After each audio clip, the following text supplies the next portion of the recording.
Place work is one of the most important foundational principles that I teach. The reason I like it so much is because often what we do is we tell our dogs not to do something, but we don't tell them what to do instead. So this is a perfect answer to that. What you can do is really thoroughly condition your dog to place work and teach him that when he goes to a place, that he'll be safe there, that it's a do not disturb zone, that when he goes there, he needs to stay there, relax there, chill out there. Nothing can go wrong there. So you really drill this into the dog and you really condition him without distractions. And then you can use it for a multitude of different applications once you get him really conditioned to this, this work. So this is Jade. Jade is a very well-trained little 5-year-old girl. She has not done a lot of place work, so we're gonna see how this plays out. Some dogs will set up beautifully for it.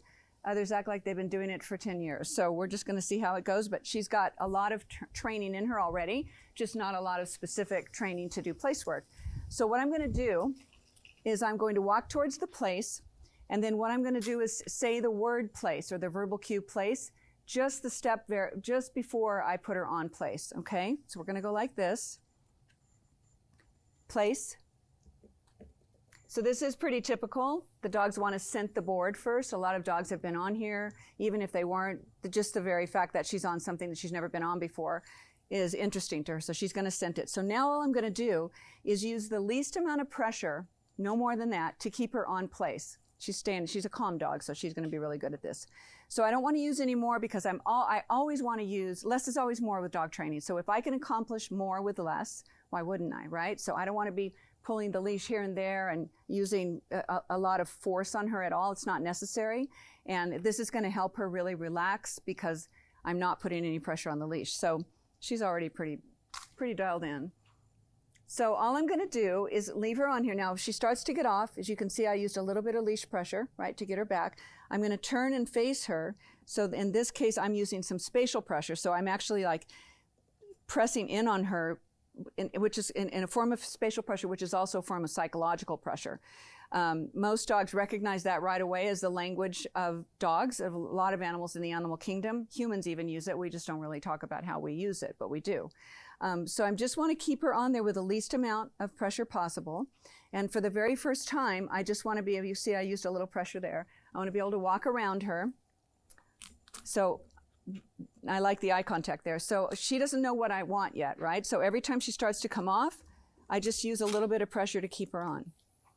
She's kind of wondering about this, and I'm walking around a little bit further out each time, but I'm still keeping my hand on the leash so that I can guide her back. Now I'm getting good eye contact. As soon as she gives me eye contact again, then the payout for that eye contact, that connection to me, is going to be that we're going to move off the board. That's going to be the reward. Let's go. So that's the only command I'm going to give her, is let's go, and the other one is place. That's it. That's all I'm going to say. I'm not going to get chatty with her at all. I'm going to go back again. Place. When you say place, you also want to say it with enough that it stands out. You don't want it to be place at the same tone you've been using because the dog won't recognize it as anything different. So now we're at our second try up here. So she's probably going to already figure it out because she's a smart dog. I used a little bit of pressure there. Now she's watching me, which tells me that she's connected. She kind of gets it. She figures out that I'm asking something of her. Now, I don't care if she stands, sits, or lays down, because eventually she will always, always, always default to laying down because no dog will stand up when they can lay down. But right now, she's not clear as to exactly what I want and what this is going to represent. So I'm happy with all 4 feet on the bed. That's all I care about. So it's going to be a bonus if she sits for me. So I'm going to go back around again.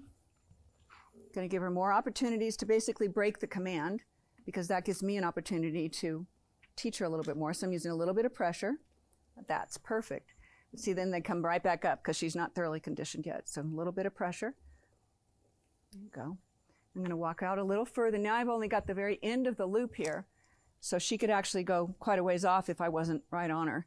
And the worst that can happen is that she gets off. It's not that big of a deal. You just put her back on. So when you're doing this, if you're practicing it with your dog and your dog manages to bolt past you, like if I'm over here and she goes that way, I wouldn't be able to get around there fast enough or probably even use the leash fast enough to get her back on there, but I'm not going to worry about it because that's the worst that can happen is she gets off and you just put her back on. See right here? So she's used to moving with her owner.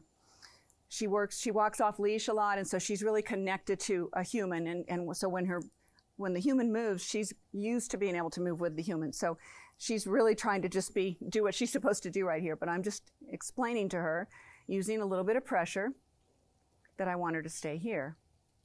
So I'm giving her a little bit more guidance with the leash than I normally would with a dog the very first time. But she's so smart that I want to get her a little bit further. So here she comes again. So notice how there you go. Notice how I squared off with her.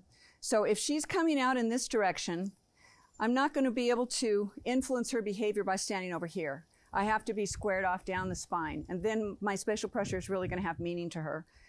The beauty of that is when you really teach a dog how to back up or do whatever it is you ask them to do by using spatial pressure, you can influence a dog's behavior from a distance. That's the beauty. So your presence actually you become the tool. And that's awesome, because if let's say this was my house and maybe my front door was over there and I've got a dog that's really reactive to the front door, I could actually from a distance tell my dog to go back to place or turn and walk into the dog and have the dog go back to place from a distance. You don't want to always be dependent on a leash. So, but of course that's a little more advanced. So I'm going to wait for some eye contact again. And I have to wait for this. This has to be an organic thing. It can't be me leaning down or me like making a noise or something. I want her to look at me only because she's connected to me. Let's go. This time I'm going to go from a different direction. Place. I knew she'd do that. So now she's getting dialed in, because now she's going on and she's sitting right away because she's figured out, I think this is how this works.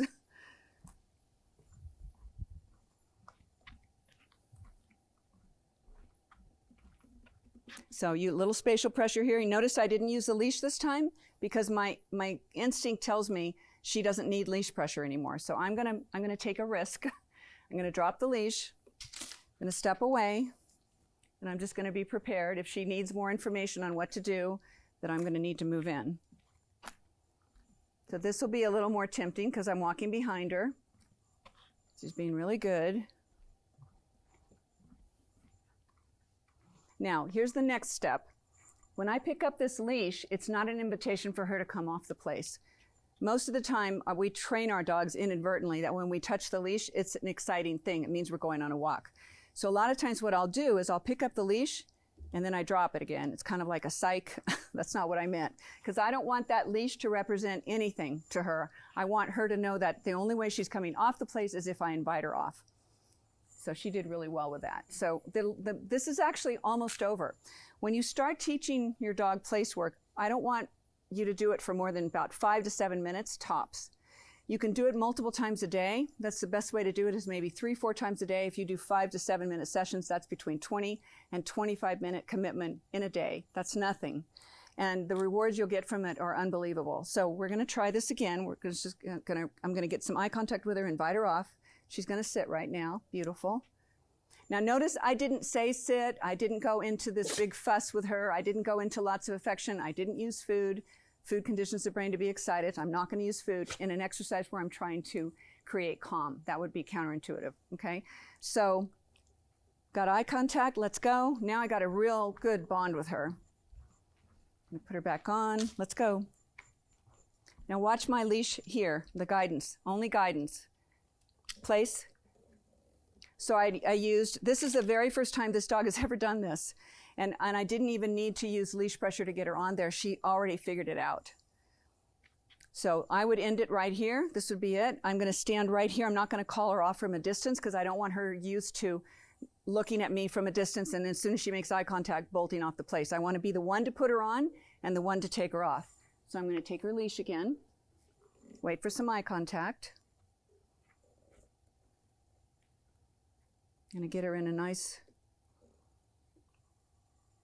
And you can help out with a leash if you need to, and a little bit of pressure, tactile pressure as well. Let's go. So that's the end of that. Now, I'll give praise at the very end, because she definitely deserves it, but I keep it at a nice, kind of a calm praise. I don't like go into this super excited mode, because I want to maintain this state of mind. So she did a really, really good job. Okay, you can go to your mommy now. Nice job. So that's how it works. Dial this in with your dog when there are no distractions around. So you've got your dog so solid and so conditioned to place. Now you've got all these things you can do with this exercise. It's great for dogs that are super insecure and they need a safe place to go. It's really good for dogs that are overconfident or pushy because you can tell them what to do instead of being pushy. You can send them to a place. The main thing is that this physical place becomes a state of mind. It's no longer about nylon and rubber and metal and all the different things it's made of. It is a state of mind. So teach your dog this. Now you've got an alternative thing that you can send your dog to or tell your dog to do other than the behavior you're doing. You're not doing it in a punitive way. You're actually giving your dog this amazing gift of going to place and learning how to relax.